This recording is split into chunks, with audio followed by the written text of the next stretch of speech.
It is a busy time for Wisconsin Governor Scott Walker. The economy and jobs continue to be a top concern for many people in the state, and the governor is facing a recall election. And the governor is here this morning to talk about tourism. You'll be at a conference in Green Bay. Thank you so much for stopping by. Great to be with you. Nice to meet you. Yeah. It is, we're going to start out by talking about the recall election, and you chose not to challenge the signatures. Can you walk us through your decision? Yeah, for us it was real simple. I mean, the folks who went out and circulated them had 60 days.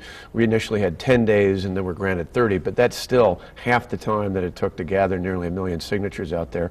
And for us, it's actually more difficult to look through and make a challenge than it is ultimately to collect them in the first place. We said it's just not enough time. And in fact, the state agency that runs it, the Government Accountability Board, which is separate from me, they asked for an extension as well. So I don't think it's inconsistent with what we asked. A lot of signatures to go through. Do you think there will eventually be a recall election, and if so, when? Yeah, I said 5-6 months ago I thought there'd ultimately be an election, and we're ready. I mean, we think it's a great contrast between, do we go back to the days of the double-digit tax increases, the billion-dollar budget deficits, the record job loss we saw before I took office, or do we take the foundation we built upon together and move the state forward? I think there will be an election. I think it'll probably be called in May, and if there's a primary election, which there appears to be at least on the Democrat side, that pushes the general election back to early in June. Any thoughts on who you might be running against? You know, for us, the opponents, the name, whether it's Tom Barrett, Kathleen Falk, really doesn't matter. What we're really running against is all the out-of-state money from the special interest groups, particularly from Washington. They spent tens of millions of dollars last year. My guess is they'll be spending that kind of money and bringing bodies in to try and change the course that a majority of people voted for 2 years ago. You know, we kept all our promises. Well, let's talk about jobs, and we have some statistics that we'd like to put up there. As you can see, this still is up there right now. The graphics are up. The U.S. Bureau of Labor Statistics says Wisconsin has lost more private sector jobs than any other state from July through December, 27,700. Now, it looked a little different in the first half of the year. Wisconsin added 41,000 jobs in the first half of 2011. So it looked good, Governor, in the first half of the year.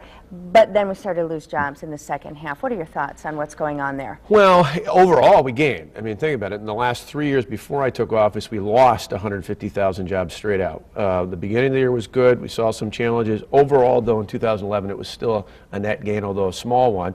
I think about it kind of like, you know, Vince Lombardi years ago when he took over the Packers, had a losing season the year before he took over the team. 4 years later, he took them to the World Championship. Our goal is 250,000 jobs by 2015. It's not going to happen. We're not going to get to the Super Bowl the next year, but every year we progress, we're getting a little bit better. And I think the last 6 months, it's a combination of things. Certainly, our state, more than any state in America, is dependent on manufacturing.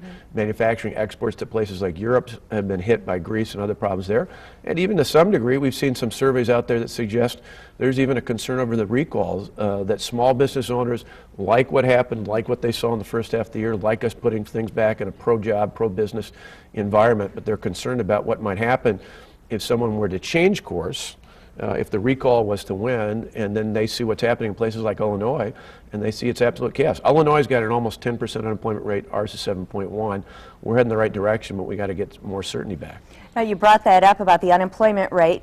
The unemployment report is due on Thursday. We're at 7.1, as you mentioned. What do you expect to see when the report comes out? Well, we don't know. I mean, it's interesting, Trina. I think we're still going to see some challenges out, though. Although the interesting thing is our unemployment rate's not only down from a year ago, it's actually down the lowest it's been since 2008. So at just over 7%, we're much better than the national average. In fact, we're much better than our neighbors to the south in Illinois. They're at 9.8% last month.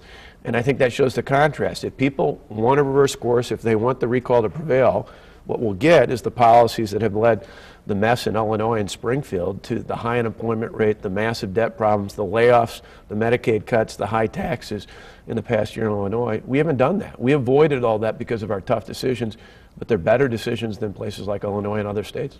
You mentioned manufacturing jobs, too, and there's been some losses there. How do we change that? Well, I think one of the things we're trying to do, and I was just up in the town of Scott just a few days ago at FECO International, is we've got a tremendous asset right in our backyard. We have the opportunity to streamline the process for safe and environmentally sound mining. That would be 700 jobs at the mine, but the reason I was up nearby here and I was at other spots around the state is because in the end, there could be as many as 2,300 jobs statewide. And so That's a tremendous opportunity for us. It's one that I hope both Democrat and Republican state senators alike can work with us. We've been working the last couple of weeks on it. Even today, my hope is that we'll check in a little bit and find out that we've made more progress with a few of those senators, because I'd hate to have something on the table that didn't pass when we could have as many as 2,300 families having someone working there. Can you explain that a little bit more, the mining bill and where it stands right now? Yeah, for us, you've got a company up in Iron County that's willing to come in and spend $1.5 billion, invest $1.5 billion into the state's economy, which would, again, put 700 jobs the first phase, about twice as many in the second phase, and statewide for all the employers, the FECO International, the PNH, the Caterpillar, all Wisconsin-based companies, there'd be as many as 2,300 jobs. The problem they have is there's such a long and extended and uncertain process. Who's going to invest that kind of money, any kind of big money, let alone $1.5 billion? And so what we're trying to do is streamline the process, still protect our land, our air, our water. That's fundamentally important for things like we're talking about today, tourism, and certainly for agriculture and other key industries in the state, but have some certainty. So if you're going to make that investment, you know what the rules are, it's science-based, it's predictable. That's all they're asking for, and that's what we're trying to do. So you bring up tourism. That's why you're here in Green Bay today. Exactly. Thinking as a Green Bay resident and with the lack of snow we had, I was feeling really down about tourism, but then we heard some statistics today that it's been a very good year. Tourism overall is up, the amount of money spent is up.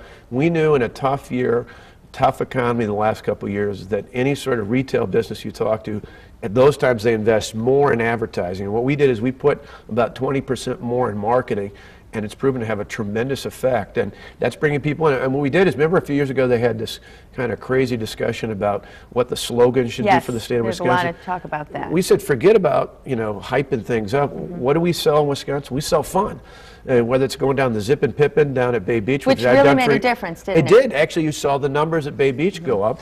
What we're trying to do is promote fun, whether it's coming in the Green Bay area or anywhere else, Oshkosh, Appleton, you name it, around the state. Where the people come from our two big markets, the Twin Cities and Chicago up to Wisconsin, they come for fun. So we had a whole new strategy. Stephanie Klett and Dave Fanto and our whole team over there have done a fabulous job really honing in on the fun. We put more dollars behind it, and we've seen tremendous results. And that's about a almost a $13 billion industry in our state. Now, obviously, a little more snow the last few weeks has helped with snowmobiling and everything else, all those businesses that relate to that. But the rest of the year has been great for us. All right, we're going to talk more tourism with Stephanie later. She's going to join us live, and we'll talk to her about the numbers. Governor, thanks for stopping by.